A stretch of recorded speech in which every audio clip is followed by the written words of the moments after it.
Om Shanti. Good morning. साकार मुरली 13 मई 2025। बाबा का मीठा मीठा लेटर हम मीठे मीठे बच्चों के मीठे मंथन के लिए।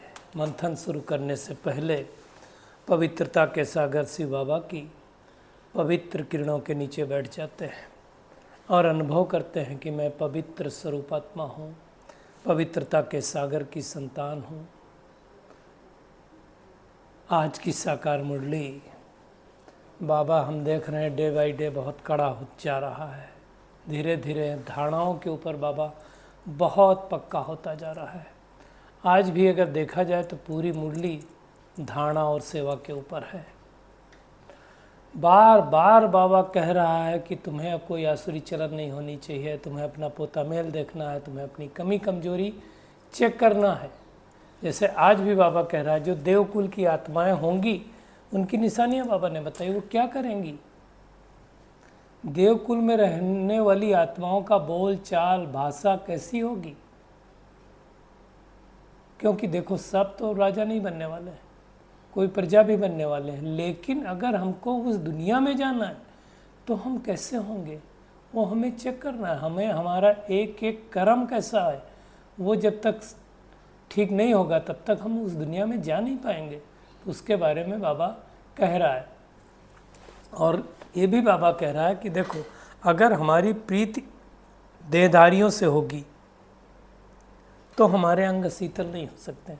तो हमें क्या करना है, एक होते हैं देही अभिमानी यानी जिसको आत्माभिमानी कहा जाता है, और दूसरा होता है देह अभिमानी जिसको बाबा छीछी कहता है।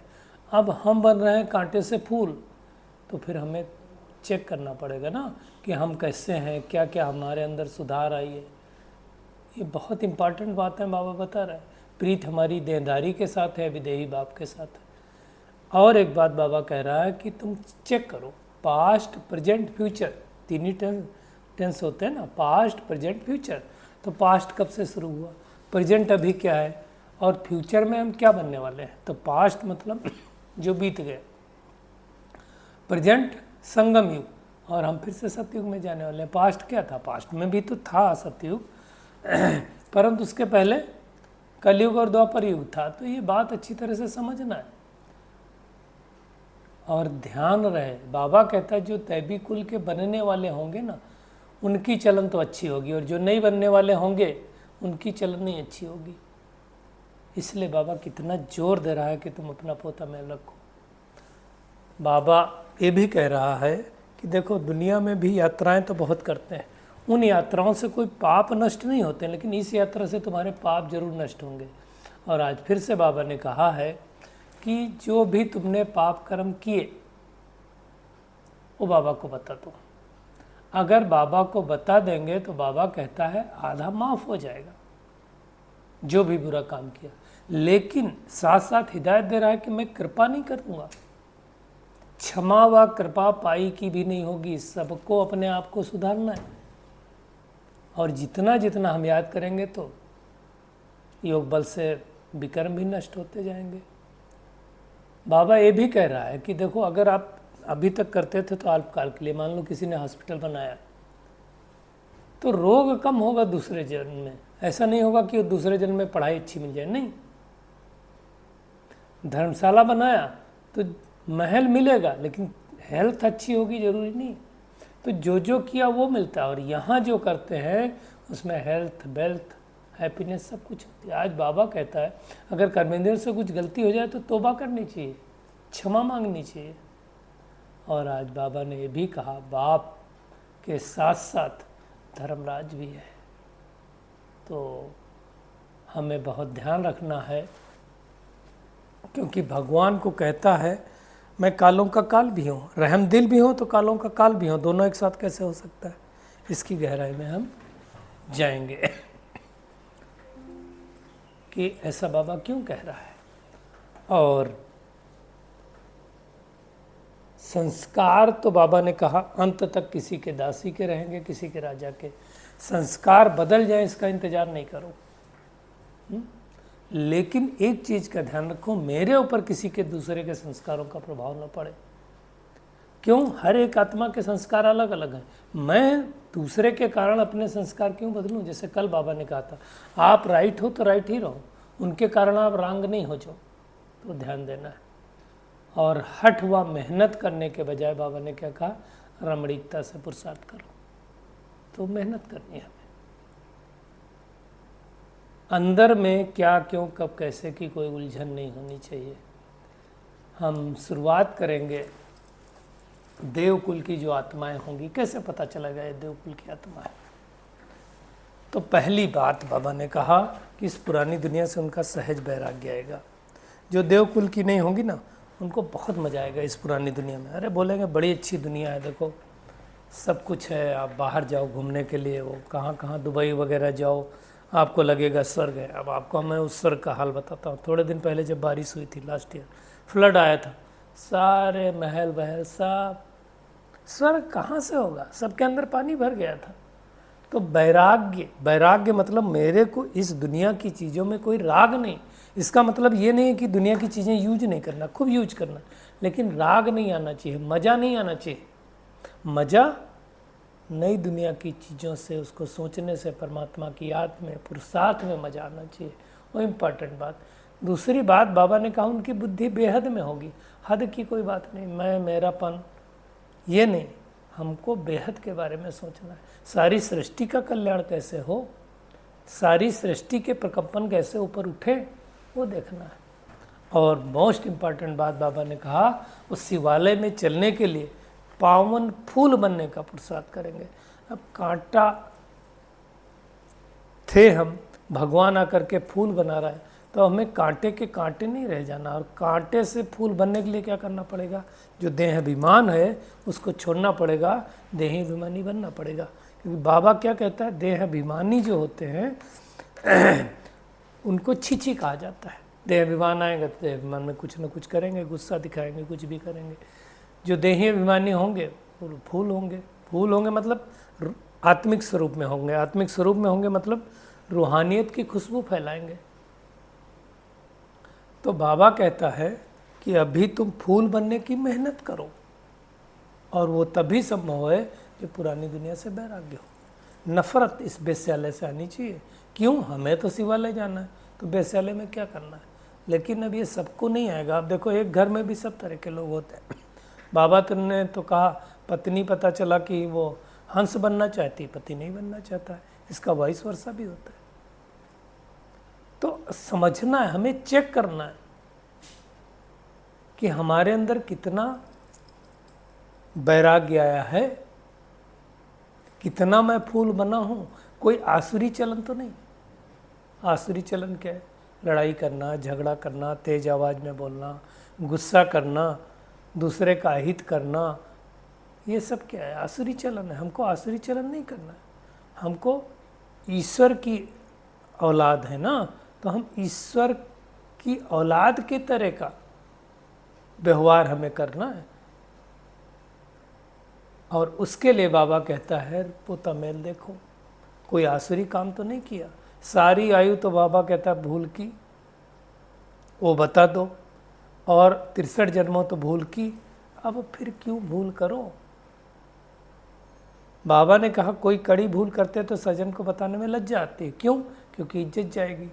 लेकिन ना बताने से भी नुकसान होगा। बताएंगे तो बाबा ने क्या कहा, आधा माफ हो सकता है।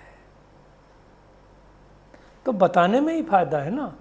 लेकिन इसका ये मतलब नहीं है कि आधा अगर माफ हो गया तो बाबा कोई कृपा करेगा, नहीं, बाबा कोई रहम कर देगा, नहीं। मेहनत तो हमको करना पड़ेगी।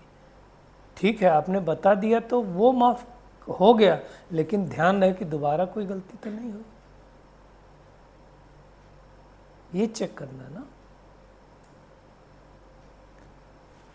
देखो ध्यान रहे कि कर्मेंद्रियों से कोई भूल नहीं हो गई तो बाबा को बता देना। रॉन्ग और राइट सोचने की बुद्धि तो हमको मिली है ना, तो अब रॉन्ग काम नहीं करना, और हो गया तो तौबा, क्षमा करना। भगवान तो बैठा है ना सुनने के लिए, मना नहीं कर रहा है। लेकिन कृपा पाई की भी नहीं होगी। आज बाबा कह रहा है क्षमा और कृपा पाई की भी नहीं होगी, सुधारना है। जब तक हम सुधरेंगे नहीं तब तक हम सतयुग में कैसे जाएंगे। तो हमें अच्छी तरह से चेक करके मेहनत करना है। जब तक मेहनत नहीं करेंगे, जब तक सुधरेंगे नहीं, तब तक आगे नहीं बढ़ सकते। बाबा कहता है तुम बच्चों को इतनी धारणा होनी चाहिए, लड़ना झगड़ना बिल्कुल नहीं, सच बोलना है, झूठ भी नहीं बोलना। झूठ बोलने से बाबा क्या कहता है, सत्यानाश हो जाता है। मतलब सत्यानाश का मतलब मेरे अंदर जो सत्य है उसको नष्ट हो जाता है। तो हमें सच सच बाबा को बता देना है। चेक करें आप, बाबा क्यों बोलता है चार्ट रखो, बोता मेल रखो, ताकि हमें पता चले कि हमारे अंदर आज कौन कौन सा हमने किस किस प्रकार का व्यवहार किया सारा दिन। मेरी बुद्धि देहधारियों से निकली, विदेही बाप की तरफ गई। नहीं तो क्या होता है कि अक्सर करके हमको देहधारी याद आते रहते हैं। कई लोग सोचते हैं कब योग ख़त्म हो, कब जल्दी जा कर के बात करें।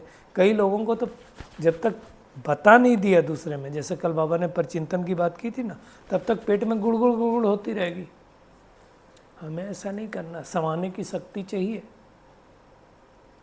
बाबा कहता है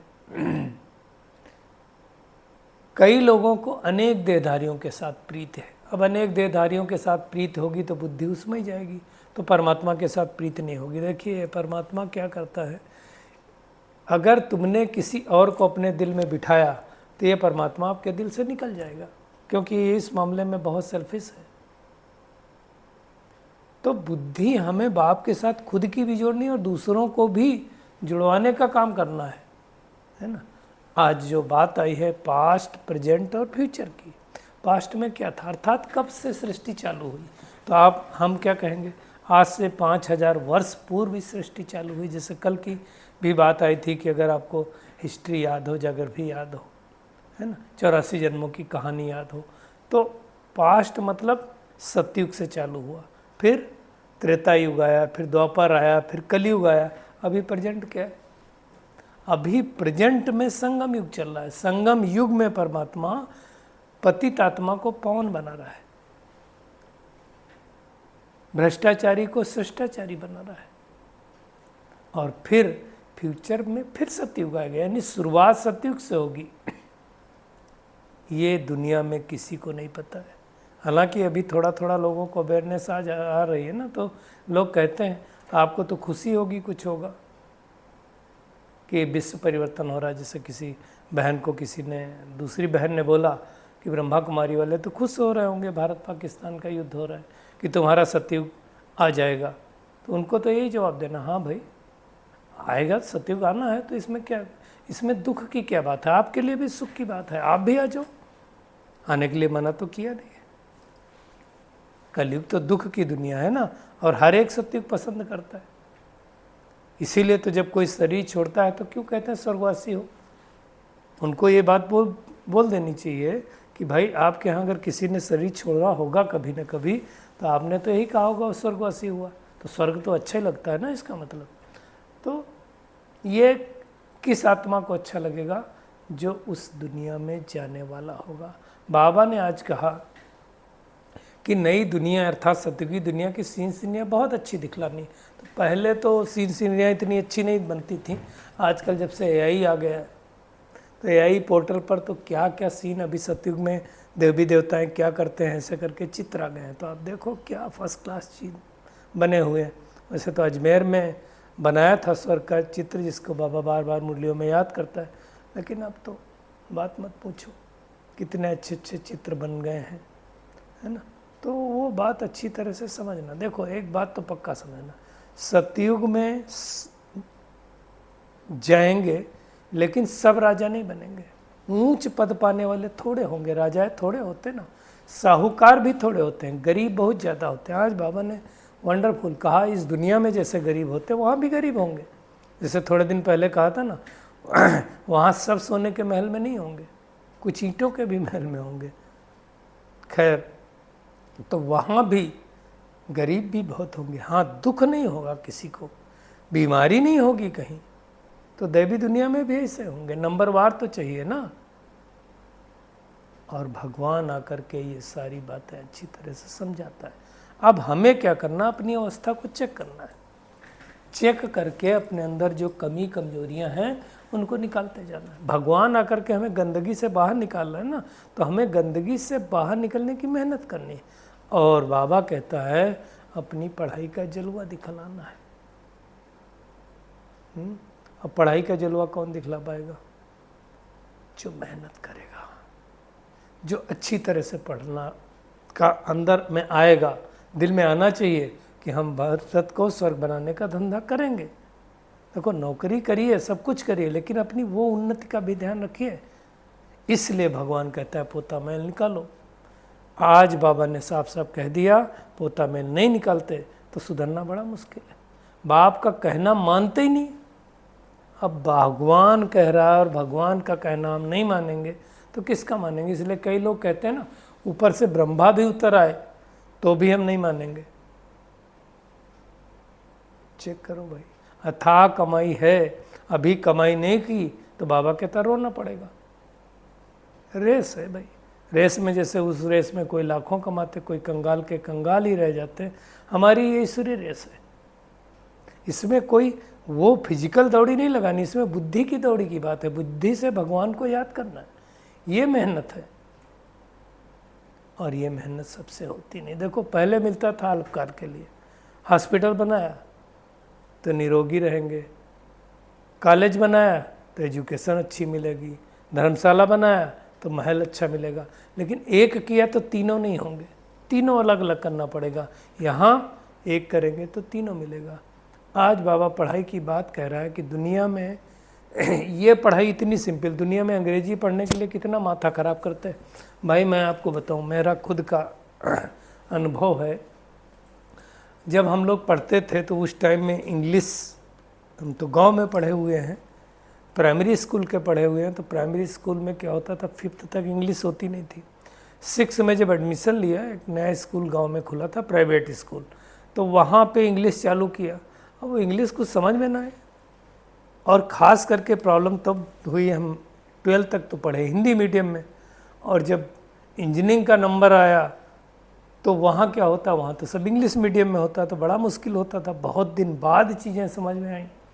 तो इसलिए बाबा कहता है इंग्लिश में कितनी मेहनत करनी पड़ती, इसमें तो कोई मेहनत ही नहीं है। सिर्फ पढ़ाई पर हमें ध्यान देना है ना। आज बाबा ने एक रस्म को भी याद किया है कि दुनिया में क्या होता है, ब्राह्मण खिलाना, ये सब कलयुग की रस्म रिवाज है। सतयुग की रस्म रिवाज अलग है, यहाँ की रस्म रिवाज अलग है।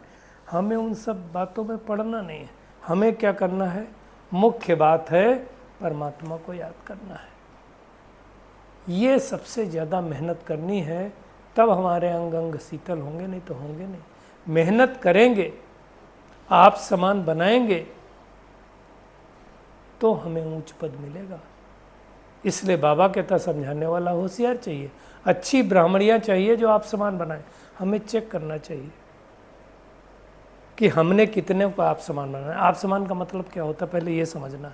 वैसे तो आप लेटेस्ट है, आप समान बनाने के बजाय बाप समान बनाओ, क्योंकि आपके अंदर कोई कमी कमजोरी होगा तो फिर उसके अंदर भी आ जाएगी। और कोई आप गुस्सा करते होंगे तो उसके अंदर आ जाएगा। तो बाप समान बनाना तो सबसे अच्छा है। बट आप समान बनाने का भी मतलब क्या है, कि सामने वाले को आगे करना। वो ऊंच पद पाएंगी, सब ऊंच पद नहीं पाएंगी। बाबा ने कहा बेबी बुद्धि नहीं होना चाहिए। ऐसी ब्राह्मणी तैयार करो, बाबा कहता है, जो पीछे सेंटर संभाल सके, मेहनत करने वाली। तो हम कैसे हैं, ये तो बाबा ने एक एग्जाम्पल दिया। खुद हमारा कैसा चल रहा है, हमें अपने को देखना है। आज के वरदान पे आते हैं। नॉलेजफुल की विशेषता द्वारा संस्कारों के टक्कर से बचने वाले कमल पुष्प समान न्यारे व साक्षी भव। देखो बाबा ने आज 2 टूक शब्दों में कह दिया, संस्कार तो अंत तक किसी के दासी के रहेंगे और किसी के राजा के। हमें चेक करना है मेरे संस्कार दासी वाले हैं राजा के। राजा के संस्कार वाला क्या करेगा, सबसे पहले अपनी कर्मेंद्रियों का राजा बनेगा, खुद को अपने को परिवर्तन करने की कोशिश करेगा। दूसरे के संस्कार बदल जाए इंतजार नहीं करेगा, मेरे ऊपर किसी का प्रभाव न हो ये ध्यान रखेगा। हर एक आत्मा के अलग अलग संस्कार है, मुझे क्या करना है उसके ऊपर उसका टेंशन रहेगा, दूसरा क्या करता है उसके ऊपर कोई टेंशन नहीं। देखो माया का रूप भिन्न भिन्न बनकर आएगा, माया आएगी, कोई रिलेशन के रूप में आएगी, कोई पत्नी के रूप में, कोई पति के रूप में, कोई बच्चे के रूप में, लेकिन मुझे मर्यादा की लकीर के अंदर रहना है। कोई भी फैसला करना है तो मर्यादा की लकीर में रहना है। भिन्न भिन्न संस्कार होते हुए भी टक्कर नहीं लगनी चाहिए। और उसके लिए क्या करना पड़ेगा, नॉलेजफुल बन करके कमल पुष्प समान न्यारे और प्यारे रहना पड़ेगा, साक्षी बनना पड़ेगा। क्योंकि ये तो पक्का है, किसी के संस्कार राजा के अंत तक रहने वाले, किसी के दासी के रहने वाले हैं, किसी के चंडाल के रहने वाले हैं। जो जो बनने वाला है उसके वो संस्कार रहेंगे। तो हमें किसी के संस्कारों में जाना नहीं। जैसे साकार बाबा ने कहा था एक बहन को, बहन ने क्या क्या कंप्लेन किया कि ये बहन ऐसा करती वैसा करती। बाबा ने कहा ठीक है समझा देंगे। एक हफ्ते तक नहीं समझाया, फिर से आई, बोला बाबा अभी भी वैसे करती है। और आपने समझाया नहीं क्या? बाबा ने उनको कहा एक बात बताओ, आपको क्या करना है?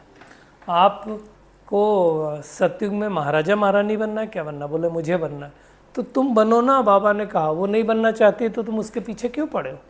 तो हमें किसी के पीछे इस तरह से नहीं पड़ना कि उसके चक्कर में हमारे संस्कार भी खराब हो जाए, तो टक्कर नहीं लगानी। और हठ व मेहनत करने के बजाय रमणीकता से पुरुषार्थ करना, खुशी से, मजबूरी से नहीं। कोई क्या कहेगा, चलो हम जुड़ जाते हैं, वो सब नहीं। मेरे को खुशी पूर्वक, मेरे को करना है, मेरा टाइम आ गया, मुझे करना है, मुझे श्रेष्ठ बनना है, तो अपने आप करना है। और पवित्रता सुख शांति की जर्नी है। जहाँ पवित्रता है वहाँ दुख अशांति हो नहीं सकती। तो चेक करें, बाबा ने कहा सुख की सैया पर आराम से हैं, जैसे वो विष्णु को दिखाते ना, सर सैया पर लेटा हुआ, शांत स्वरूप में हमेशा विराजमान रहते हैं। ऐसा तो नहीं होता है क्या, क्यों, कब, कैसे के उलझन वाले प्रश्न चलते हैं। अगर ऐसे प्रश्न चलेंगे तो हम सुलझे नहीं रह सकते।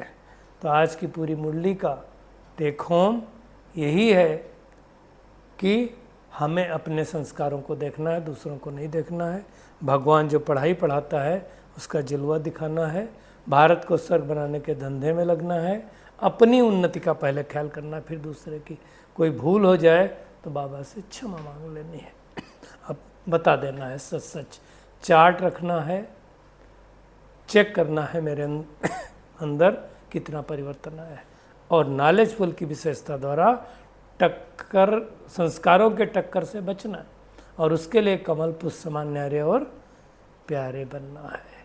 हठ व मेहनत के बजाय रमणीकता से हमें पुरुषार्थ करना है। क्या, क्यों, कब, कैसे, इन बातों से हमारे अंदर उलझन होती है।